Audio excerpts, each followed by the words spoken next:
Thank you, Premier Dexter, and let me too welcome all of you to the 23rd Annual Public Policy Forum dinner. As the many of you who are repeat participants to this event know, the forum has a tradition of having premiers act as co-host of the annual dinner, and it's a particular pleasure for me to have Premier Dexter as my partner for two reasons.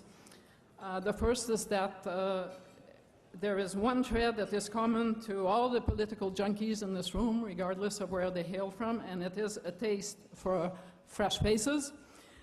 Sometimes it could actually be described as a fatal attraction. And as a first-time Premier and also the first New Democrat to run a province in Atlantic Canada, Premier Dexter is a novelty onto the political landscape in more than one way. But there's another less political reason why I'm glad to have him as a partner. You know, we refresh the Premier's list in this country fairly regularly. Sadly, the same thing can't be said about the list of pundits and media personalities. And that means that you get me, and that is the equivalent of asking a one-woman band to run an orchestra. So if you want those trains to run on time, please rely on the Premier. Apparently that is also part of his job up in Nova Scotia. Now, to make my task easier, the forum offered me a draft keynote speech. And I have to say that it read rather well, and it dealt with a timely topic, the democratic deficit. But I figured if I was going to get in trouble on that topic or any other, I should do so on my own behalf. So anything I say after this is not part of the notes that they gave me. On the democratic deficit, I have to tell you that sometimes when we look at polls these days, my colleagues like to write that it's Groundhog Day in Ottawa. But when I hear discussion of the democratic deficit and the dysfunction of our political system, I'm reminded of a movie that was called The Eternal Sunshine of the Spotless Mind. And for those who haven't seen it, it was a quite marvelous movie about a couple.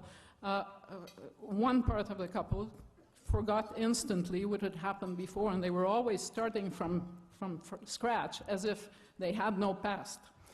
So for the record, I believe that some of our current dysfunctions stem from our abysmal collective failure to modernize our institutions in the 3 decades, count them, 3 decades since we patriated the Constitution.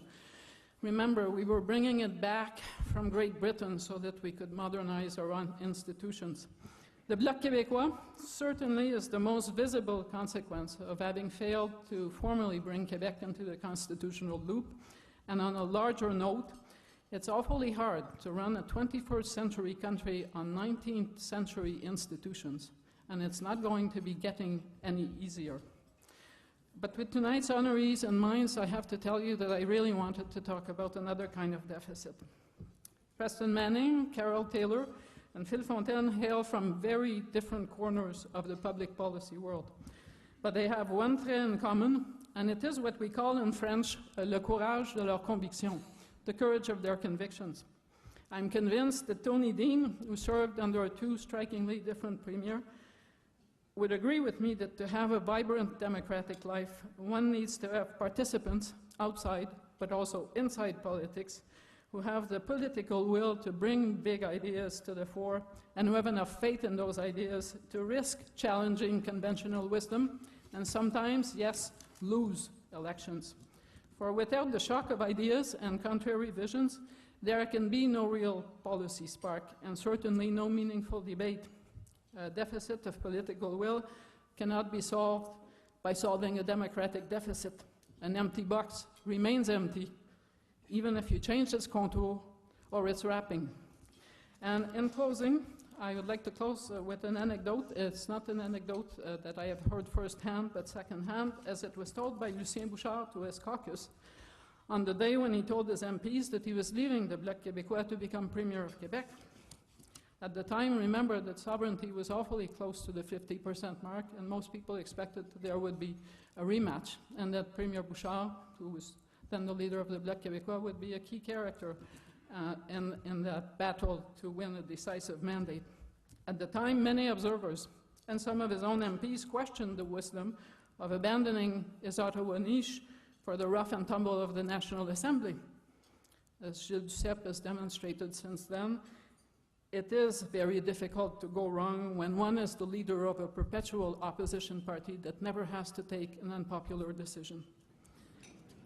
So in response to the concern that he would lose his shrine in Quebec City, Bouchard told his MPs of being a young boy and making the football team for the first time and putting on his brand new uniform for his very first game. His mother, he said, came upon him as he was admiring himself, as young men will do, and the uniform in the mirror.